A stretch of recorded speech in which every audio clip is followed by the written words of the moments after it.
నమస్తే, welcome to ANN. నేను మీ లక్ష్మీనాగ్ నరహర్ శెట్టి. కొన్ని రోజులు, కొన్ని తేదీలు, కొన్ని సంవత్సరాలు కొన్ని అపురూప ఘట్టాలుగా మిగిలిపోతాయి. మరి నవంబర్ 29, 2009 కూడా అంతే. ఈ నవంబర్ 29న మరి దీక్షా దివస్ పేరుతో మరి కేసీఆర్ ఒక రకంగా అప్పుల్లో చరిత్ర సృష్టించారని చెప్పొచ్చు. ఆయన దీక్షకు పూని తెలంగాణ రావడంలో తను కూడా ఒక పాత్ర పోషించారు.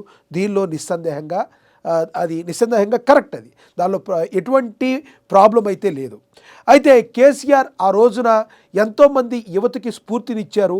ఎంతోమంది యువత తమ ప్రాణత్యాగాలు చేసిన తీరు అందరినీ ఒకంత ఆవేశాలకైతే లోను చేసింది. మరి 2009 నవంబర్ 29న ఈ దీక్ష దివస్కి అంకురార్పణ జరిగింది. అప్పటి నుంచి ఇప్పటి వరకు కూడా 16 సంవత్సరాలు పూర్తయిపోయాయి. తెలంగాణ ప్రజల యొక్క కళ సాకారమైంది. తర్వాత మరి ప్రత్యేక తెలంగాణ వచ్చింది. ఇక్కడ ప్రత్యేక తెలంగాణ వచ్చిన తర్వాత మరి అప్పటి వరకు ఉద్యమ నేతగా, ఉద్యమ పార్టీగా చెప్పుకున్న కేసీఆర్ తర్వాత ఇది లేదు, ఫక్త్ రాజకీయ పార్టీ అని మాట్లాడారు. ఇక్కడి నుంచే అసలు ప్రాబ్లం స్టార్ట్ అయింది. ఎప్పుడైతే ఆయన ఫక్త్ రాజకీయ పార్టీ అన్నారో, ఆ రాజకీయ పార్టీ నుంచి తన రాజకీయంగా ఎదుగుదలకు కొంత ఏదైతే తెలంగాణ ప్రజల ఆకాంక్షలకు అనుగుణంగా కావాల్సినవన్నీ కూడా తొంగలో తొక్కటం ఒక్కొక్కటి స్టార్ట్ అయిపోయినాయి అని చెప్పుకోవాలి. మొదటి 5 సంవత్సరాల్లో ప్రజలకైతే ఏమీ తెలియలేదు. కానీ కేసీఆర్ పాలించిన తదుపరి 5 సంవత్సరాలు మాత్రం ప్రజలు కేసీఆర్ ఫ్యామిలీ బాగుపడుతుంది, కానీ ప్రజలకి ఆయన ఆకాంక్షలకు అనుగుణంగా నడవడం లేదు అని గమనించారు.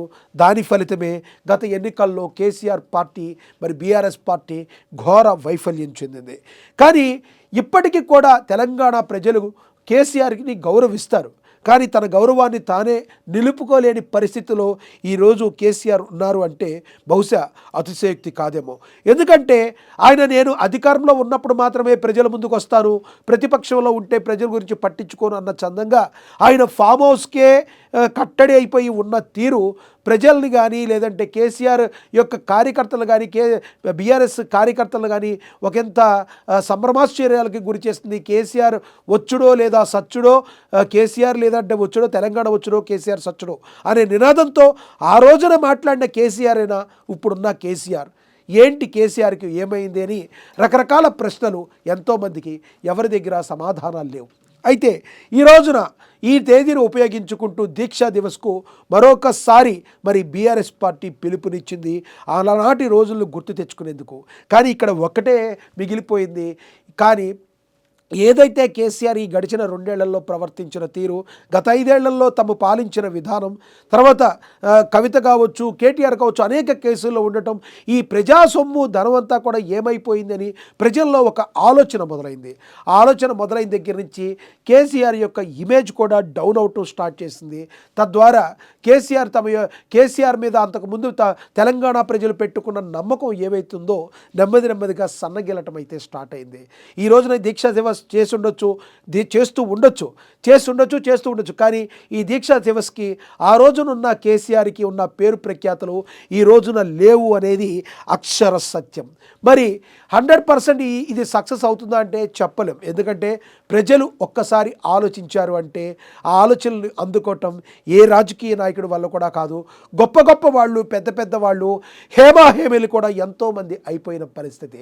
ప్రజలు ఒక్కసారి నమ్మకం కుదిరితే అధపాతాలో ఉన్నవాడిని కూడా తీసుకెళ్ళి నెత్తి మీద పెట్టుకుంటారు. ప్రజలు ఒక్కసారి నమ్మకాన్ని కోల్పోతే మాత్రం పైన ఎక్కడో కూర్చున్న వాళ్ళు కూడా అధపాతాళానికి తొక్కేస్తారు. దానికి ఉదాహరణలు మనందరికీ తెలుసు, చెప్పుకోవసరం లేదు, కోకొల్లలుగా ఉన్నాయి. మరి ఈ దీక్షా దివస్ ఈ రోజున అప్పటి దీక్షా దివస్ అని గుర్తు చేయొచ్చుగాక. ఆ రోజున కేసీఆర్ మరి తెలంగాణ ప్రజల కోసం ముందుకు వెళ్ళిన తీరు 100% అందరికీ కూడా ఆమోదయోగ్యంగా ఉంది. కానీ ఫక్త్ రాజకీయ పార్టీగా మారిపోయిన తరువాత కేసీఆర్ ప్రవర్తించిన తీరు, ఆయన కుటుంబ సభ్యులు ప్రవర్తించిన తీరు, వాళ్ళు మాట్లాడిన మాటలు తెలంగాణ ప్రజల గుండెల్లో బాకుల్లా దిగిపోయాయి. కాబట్టే రేవంత్ సర్కార్కి అవకాశం ఇచ్చారు. కాబట్టే కాంగ్రెస్ పార్టీని ఎంచుకున్నారు. ఈ రోజున దీక్షా దివస్ అని చెప్పి మళ్ళీ అలనాటి రోజును గుర్తు చేయాలనుకుంటే మాత్రం ప్రజలేమంత అమాయకులు కాదని మరి కాంగ్రెస్ నాయకులు కావచ్చు, రాజకీయ విశ్లేషకులు కావచ్చు మరి డైరెక్ట్గానే విమర్శిస్తున్నారు.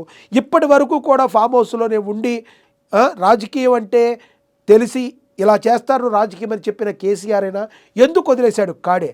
అంటే అధికారంలో ఉంటే అధికారాన్ని మరిగిన మీరు ఈ రోజున ప్రతిపక్ష పాత్ర పోషించడానికి కేవలం అక్కడ ఉండిపోయారా?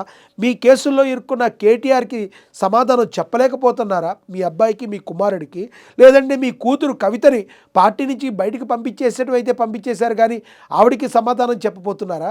మీ హరీష్ రావు కూడా మీరు యాక్టివ్గా ఉన్నంత కాలమే ఉంటారు, తర్వాత బయటికి వెళ్ళిపోతారన్నా కూడా వచ్చిన విమర్శలను కూడా తిప్పికొట్టడంలో కూడా మైక్ ముందుకు రావడానికి మౌనంగా ఉండిపోయిన ఓ మౌనముని నువ్వు నోరెత్తేది ఎన్నడు అని చెప్పి తెలంగాణ ప్రజలు ఎదురు చూసి చూసి వాళ్ళ కళ్ళల్లో నీళ్లు కూడా ఇంకిపోయాయి. ఈ రోజున కేసీఆర్ దీక్ష దివస్ అని పెట్టినంత మాత్రాన దానికి ఆ రోజులు గుర్తయితే తెచ్చుకుంటారు, కానీ ఆ తర్వాత రోజుల్లో గత 10 సంవత్సరాల్లో 5 సంవత్సరాల్లో తెలంగాణకు జరిగిన అన్యాయం, తెలంగాణ ఎంత అప్పుల పాలైంది, తెలంగాణ ప్రజలు ఏం కోరుకున్నారు, కానీ కేసీఆర్ ఏం చేశాడు అని ప్రజల్లో ఉన్న ప్రతి ఒక్క ప్రశ్నకి జవాబు చెప్పాల్సిన పరిస్థితి కేసీఆర్ మీద ఆధారపడి ఉంటుంది. మరి ఈ దీక్షా దివస్కి అప్పటి దీక్షా దివస్కి చాలా తేడా ఉందని చెప్పి ప్రజలు, రాజకీయ విశ్లేషకులు అనుకుంటున్నారు. మీరేమంటారు ఫ్రెండ్స్? ఈ దీక్షా దివస్ ఎవరి కోసం? ప్రజల కోసమా, లేదంటే కేసీఆర్ ఫక్త్ రాజకీయ పార్టీ కోసమా? కమెంట్ చేయండి. నమస్తే.